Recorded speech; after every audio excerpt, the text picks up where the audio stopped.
السلام علیکم جی، کیسے ہیں آپ سب؟ امید کرتی ہوں بالکل ٹھیک ہوں گے۔ میں بھی اللہ کا شکر بالکل ٹھیک ہوں۔ تو جناب، زندگی تیرے نام کی آج کی ایپیسوڈ شروع کرنے سے پہلے میری چھوٹی سی ریکویسٹ ہے، اگر آپ نے ہمارے چینل کو سبسکرائب نہیں کیا تو سبسکرائب کر لیں اور لائک کمنٹ شیئر ضرور کیا کریں تاکہ ہمیں پتہ چلے آپ کو ناول کیسا لگ رہا ہے۔ تو جناب چلتے ہیں زندگی تیرے نام کی آج کی ایپیسوڈ کی طرف۔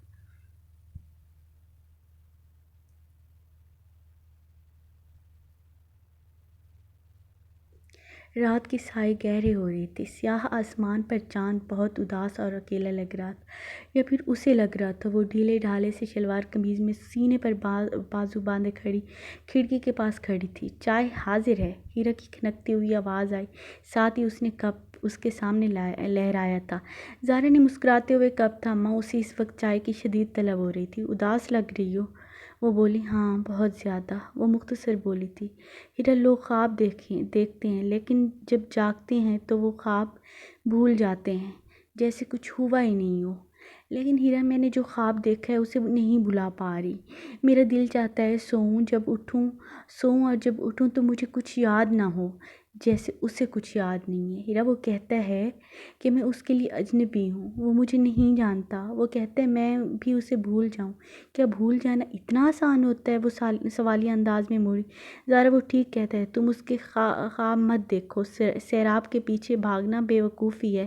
پاگل، تمہارے پیروں پر چھالے بن جائیں گے۔ تپتی ریت پر چلنا آسان نہیں ہوتا۔ تمہارے پاس خوبصورتی کے علاوہ اور کچھ بھی نہیں ہے۔ پہلے بھی وہ تمہیں اس لیے چھوڑ کر چلا گیا تھا کیونکہ تم اس کے سٹیٹس سے میچ نہیں کرتی۔ تم خود سوچو، اس کے والدین اس غریب محلے میں تمہارا رشتہ لے کر آئیں گے؟ نہیں، بالکل نہیں۔ جواب تم جانتی ہو۔ وہ بے رحمی سے اسے حقیقت سے روشناس کروا رہی تھی۔ زہرا کچھ پل چپ چاپ سی اسے دیکھتی رہی، پھر رخ پھیر گئی۔ اچھا بتاؤ، آج کا دن کیسا گزرا؟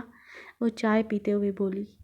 بہت برا، زہرا غصے سے بولی۔ ہیں؟ کیوں، کیا ہوا؟ مجھے سب کچھ بتاؤ، وہ اسے بیڈ پر بٹھاتے ہوئے بولی۔ ہیرا، مجھ سے بڑی غلطی ہو گئی۔ کیسی غلطی؟ وہ تشویش سے بولی تھی۔ یار، اس نے ایک کانٹریکٹ پیپر دیا اور کہا اگر تم 4 سالوں سے پہلے اس کمپنی کو چھوڑ کر جاؤ گی تو 10 لاکھ روپے دینے ہوں گے۔ میں نے کہا بھی میں سائن نہیں کروں گی، تو کہنے لگا اگر اس کانٹریکٹ پیپر پر سائن نہیں کیے تو زہرا کیا؟ وہ سانس رو کے بولی تھی۔ تو تم گھر جا سکتی ہو۔ پھر میں نے سوچے سمجھے بغیر سائن کر دیے، وہ ناخن چباتے ہوئے بولی۔ کیا؟ وہ چیخی تھی۔ اف ہیرا، چیخو تو مت، کان پھاڑ دیا۔ کہا تو یہ غلطی ہوگی اور سبھی سے ہوتی ہے۔ زہرا، میں تمہارا کیا کروں؟ یہ چھوٹی غلطی ہے، ہم 10 لاکھ روپے کہاں سے لائیں گے؟ اگر نہیں دیں گے تو پولیس تمہیں لے جائے گی اور پھر عدالت میں تمہیں 10 سال قید کی بامشقت سزا سنا دے گی۔ اور پھر وہ سر تھام۔ ایک منٹ بہن، بریک پہ پاؤں رکھ، کانٹریکٹ سائن کیا ہے، کوئی قتل نہیں کیا۔ وہ کندھے اچکاتی غصے سے بولی۔ اچھا، اور کیا ہوا ہے؟ تمہاری بے وقوفی کی پوری داستان سننی ہے، وہ دلچسپی سے بولی۔ پھر اس کے بعد اس نے مجھے ڈھیر ساری فائلز دیں اور کہا فرسٹ فلور پر مسٹر حمدان کو دینی ہے۔ یہ ٹاسک کمپلیٹ کرنے کے لیے 7 منٹ دیے۔ جب میں لفٹ کے اندر گئی تو پتہ چلا لفٹ بند تھی۔ پھر میں سیڑھیوں کے ذریعے بھاگتے ہوئے نیچے گئی، فائلز دی اور جوتی ہاتھ میں پکڑ کر آئی، اور ہیرا، مجھے پتہ ہی نہیں چلا میں جوتی پکڑ کر سر کے آفس پہنچ گئی۔ اور یقیناً وہ تمہاری اتنی تیز بھاگنے والی صلاحیت پر امپریس ہوئے ہوں گے اور تمہاری تعریف میں کچھ کلمات بھی دہرائے ہوں گے۔ ہاں، لیکن تمہیں کیسے پتہ؟ وہ معصومیت سے سر اٹھا کر ہیرا کو دیکھتے ہوئے بولی، جو بہت مشکل سے اپنا کہہ کنٹرول کیے بیٹھی تھی۔ دفع ہو جاؤ، کچھ نہیں بتا رہی تمہیں۔ زہرا نے زور سے تکیہ کھینچ کر اسے مارا تو وہ کھلکھلا کر ہنسی تھی۔ پاگل، اس نے تمہیں بے وقوف بنایا، ورنہ کون آفس میں کسی کو بھاگنے کا ٹاسک دیتا ہے؟ وہ ضرور تمہاری غیر موجودگی میں تمہاری اس بے وقوفی پر مسکرایا ہوگا۔ کیا مجھے نہیں بھاگنا چاہیے تھا؟ شاید تم ٹھیک کہہ رہی ہو۔ اف، کیا سوچا ہوگا اس نے میرے بارے میں؟ جو بھی سوچتا ہے سوچتا رہے، میرے لیے اب وہ اجنبی ہے۔ وہ کندھے اچکاتی چائے کا کپ ہاتھ میں تھامے بولی، جیسے اسے کوئی فرق نہیں پڑتا تھا۔ رات دھیرے دھیرے سیرک رہی تھی۔ وہ اپنے بیڈ پر بیٹھا لیپ ٹاپ پر کوئی کام کر رہا تھا جب دروازے پر ہلکی سی دستک ہوئی۔ یس مصروف انداز میں بولا۔ دروازہ کھلا تھا اور مسکراتے چہرے کے ساتھ تحریم اندر آئی تھی۔ شاہویز نے چونک کر سر اٹھایا، پھر اسے دیکھ کر ٹھٹک کر رکا۔ اگنور کیوں کر رہے ہو؟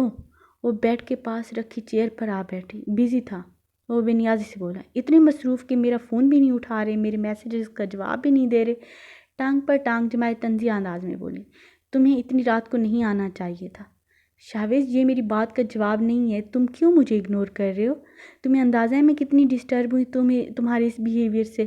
پہلے ہم ساتھ تھے، تم مجھے امپارٹنٹ دیتے تھے، اب ایسا کیا ہو گیا ہے؟ تو وہ تھوڑی سی آگے کھس کے اور شاویز کے ہاتھ پکڑے تھے۔ تحریم، تم گھر جاؤ، ہم کل بات کرتے ہیں۔ وہ نرمی سے ہاتھ چھڑواتا بولا، نہیں، بالکل نہیں، ہم آج اور ابھی بات کریں گے، تم چلو میرے ساتھ، ہم کہیں چلتے ہیں۔ وہ زبردستی اس کا ہاتھ پکڑتے ہوئے بولی تھی۔ تحریم، لیسن، میں اس وقت بہت تھکا ہوا ہوں، لیکن میں تم سے وعدہ کرتا ہوں کل ڈنر تمہارے ساتھ کروں گا۔ وہ نرمی سے بولا تھا۔ اوکے، ٹھیک ہے، تم اپنا پرامس مت توڑنا، وہ مسکرا کر بولی تھی۔ شاویز، میں ہر وقت تمہارے ساتھ رہنا چاہتی ہوں، تم مجھے اگنور کیوں مت کیا کرو۔ تم جب مجھ سے بات نہیں کرتے تو میرا دل چاہتا ہے کہ ہر چیز کو آگ لگا دوں، تم سمجھ رہے ہو نا؟ وہ بیڈ کے کونے پر بیٹھ کر اس کے چہرے کو ہاتھوں کے پیالے میں بھر کر بولی، تحریم تم جاؤ، رات کافی ہو گئی ہے۔ ٹھیک ہے، لیکن اگر تم نے میرے فون یا میسیجز کا رپلائی نہیں کیا تو میں دوبارہ یہاں آ جاؤں گی۔ وہ بیگ اٹھاتی دھمکی بھرے لہجے میں بولی تھی اور مسکراتے ہوئے باہر نکل گئی۔ اس کے جاتے شاویز کی مسکراہٹ سمٹی تھی۔ وہ اٹھا تھا، ونڈو سے پردے ہٹائے، نیچے دیکھا تھا پورچ میں بتیاں جل رہی تھی جہاں اس کی گاڑی کھڑی تھی۔ تھوڑی دیر گزری تو وہ نیچے چلتی دکھائی دی۔ وہ گاڑی میں بیٹھی تو گاڑی آگے بڑھ گئی۔ وہ تیزی سے مڑا اور باہر کی جانب بڑھ گیا۔ دو سٹیپ سیڑھیاں پلنگ نیچے آیا۔ ستائش آرا بیگم لاؤنج میں صوفے پر بیٹھی کافی کا مگ ہاتھ میں تھامے موبائل پر بزی تھی۔